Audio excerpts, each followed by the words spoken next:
대리 질문 드리겠습니다. 스승님과 제자의 관계는 전생에 어떠한 인연이 있길래 현생에서 인연을 맺게 되는 것인지요? 감사합니다. 네, 참 재밌습니다. 제자와 스승과의 관계, 이는 부모 자식 관계와도 틀리지 않는 것이고요, 또 천지인의 관계와 틀리지 않는다는 것이죠. 결국은 떼려야 뗄 수 없는 사이가 천지인의 관계인 것처럼 부모 자식의 관계인 것이죠. 천륜지간이라는 것입니다. 어찌 보면 제자와 그 스승의 관계는 천륜지간이라 할 수도 있고 지륜지간이라도 할 수 있는데, 전생에 어떠한 인연이 있길래 현생에서 인연을 맺는 것인지요? 라고 얘기를 합니다. 이거 근본 원리로 돌아간다면 쉼없이 얘기를 해야 하는 것인데, 그 단도주입적으로 얘기한다면 전생에 어떤 인연이 있길래 현생에서 이 인연에 맺어지는 것은 없습니다. 전생과 현생은 하나로 이어지지 않습니다. 전생은 전생으로 끝나고 현생은 현생을 위해 할 일이 있기에 주어져 왔다라는 것이죠. 어떤 신앙적 단체에서는 그 전생의 일이 현생을 통해 후생까지 이어져 나간다고 얘기를 하지만, 우리 민족에서 가르침은 그렇지 않습니다. 뿌리의 가르침은 전생은 전생을 위해 할 일이 위해서 왔고, 현생은 현생을 위해 할 일을 위해 왔고, 후생은 후생을 위해 할 일이 있다면 윤회되어 온다는 것이죠. 하지만 인기가 인육을 쓰고 인간으로 살아가는 마당에 또 모든 이 3차원은 진화를 통해 발전해 나가고 있다는 것입니다. 진화는 나의 육신이 진화하는 것이고, 발전은 인기가 해 나간다는 것이죠. 어떤 이들은 인육이 발전해 나가는 것으로 알고 있지만, 인육의 발전, 인육의 진화는 인기가 진화에 따라 해 나가는 것이죠.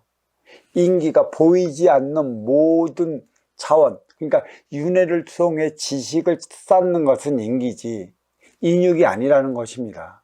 그러니까 이 인기가 쌓는 이 지식을 인육을 통해 쓰기 위해 인간의 형상은 걸맞게 머리, 몸통, 다리로 나누어져 직립보행을 하고 있다는 것이죠. 전생을 통해 쌓아온 건 지식이고, 또 전생을 통해 쌓아온 건 본성이라, 본성과 지식과 또 전생을 통해 쌓아놓은 위계로 현생을 살아가게 되어 있습니다. 전생에 쌓아놓은 위계가 높으면 현생의 직위도 높은 것이고, 또 전생에 인성을 많이 쌓았다면 본성도 티 없이 맑고 깨끗해진다는 것입니다. 다시 말해 스승과 제자의 시간도 이미 해야 할 일이 있기에 우리는 이 땅에 태어난 거고, 그래서 태어난 말이 유유상송이라 말하고 있지 않습니까? 끼리끼리 만나서 살아가는 것이고, 끼리끼리 만나서 살아갈 때 누군가는 하나 되어 살아가는 화합의 에너지가 무엇인지 밝혀내기 위해 너는 스승으로서 운용의 주체로 자리한 것이고, 너는 아직 부족하기에, 위계가 얕기에, 또 받아온 육생의 에너지가 적기에 활동 주체 에너지로 자리하고 있는 것입니다. 하나의 팀으로 하나 되어 살아가기 위해 인연은 때가 되면 만나는 것이고, 또 스승과 제자도 때가 되면 하나 되기 위해 만나는 것입니다.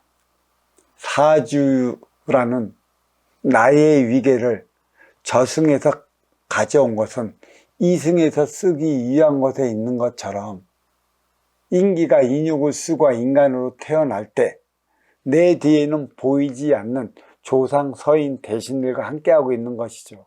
그래서 인간은 활동의 주체요, 대신들은 운용의 주체라.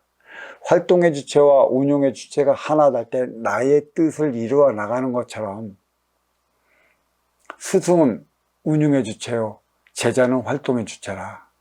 스승이 제자에게 올바른 가르침을 다한다면, 또 스승이 스승의 삶을 살아간다면 제자도 제자의 삶을 살아갈 때 이때는 음행합이 공의수를 이룬다 할 수 있는 것입니다. 전생을 통해 현생에 온 건 전생에서 모아진 나의 습성, 나의 본성이라 할 수 있는 것이며, 그를 통해 쌓아진 지식이라 할 수 있는 것이고, 또 그 현생을 통해 쌓아진 저승의 나의 위계가 현생의 나의 위계라, 누가 더 많이 가져오고 누가 덜 가져왔느냐에 따라 갖고 사장과 사원의 위계가 나타나는 것처럼 스승과 제자의 위계가 나타나는 것입니다.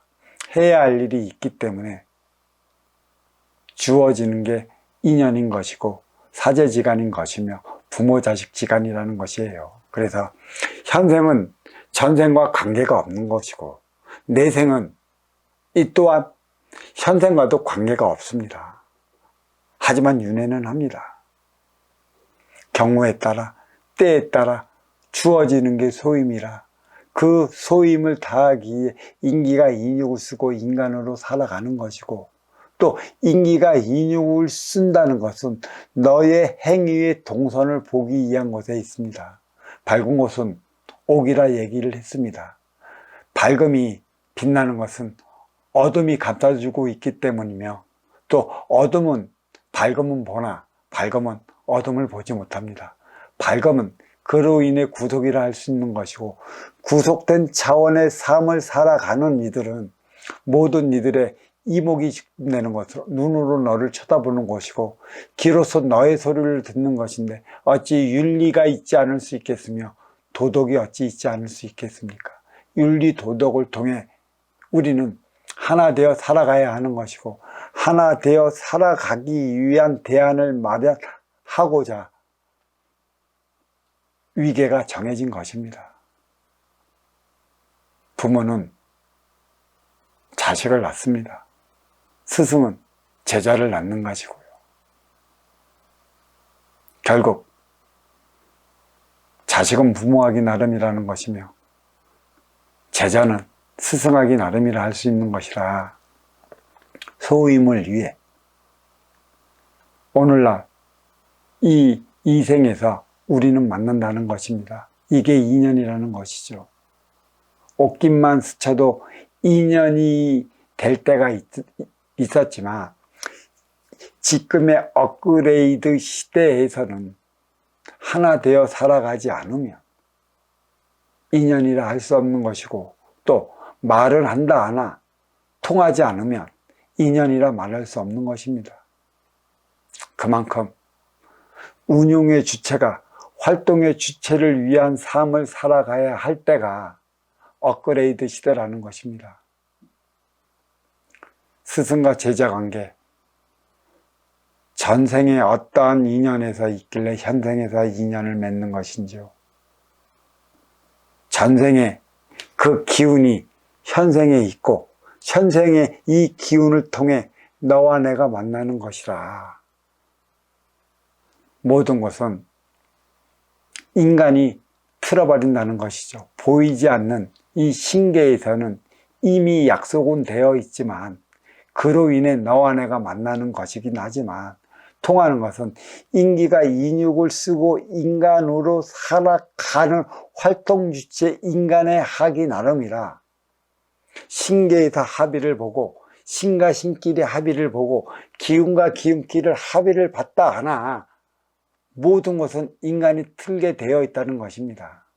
그래서 인간은 그 가슴 속에 너와 나의 차원이 자리하고 있다는 것이죠. 절대 분별을 위한 삶을 살아가기 위한 것에 있는데, 내 욕심과 네 욕심이 만나 내 욕심을 채울 수 없을 때 나는 너를 떠날 수밖에 없는 것이고, 또 이 욕심은 너와 내가 만나는 하나의 방편이자 또 너와 내가 헤어지는 방편이 되기도 하는 것이죠. 인간이 트는 것이죠. 하나 되는 것도 인간이 하는 것이고 헤어지는 것도 인간이 하는 것이며 사제지간의 이혼도 인간이 하는 것이고 끊는 것도 인간이 하는 것입니다. 하지만 만난다는 것은 이미 신의 합의를 받기 때문에 가능한 것입니다. 그래서 인성을 갖추는 것은 나와 하나 되어 살아가기 위한 것에 있습니다. 인성을 본성에 부과시키면 최소 이성은 있지 않을 터 우리는 이성을 잃어버려 모든 사고를 치게 된다는 사실을 알았을 때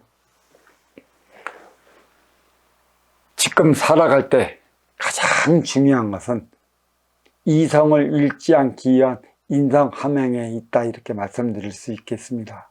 인성만 함양이 된다라면 사제지간도 또 부모 자식 지간도 등 돌려 싸우며 충돌에 부딪히는 일은 없을 것이라 오경이 이렇게 말씀드리겠습니다. 여기까지 하겠습니다.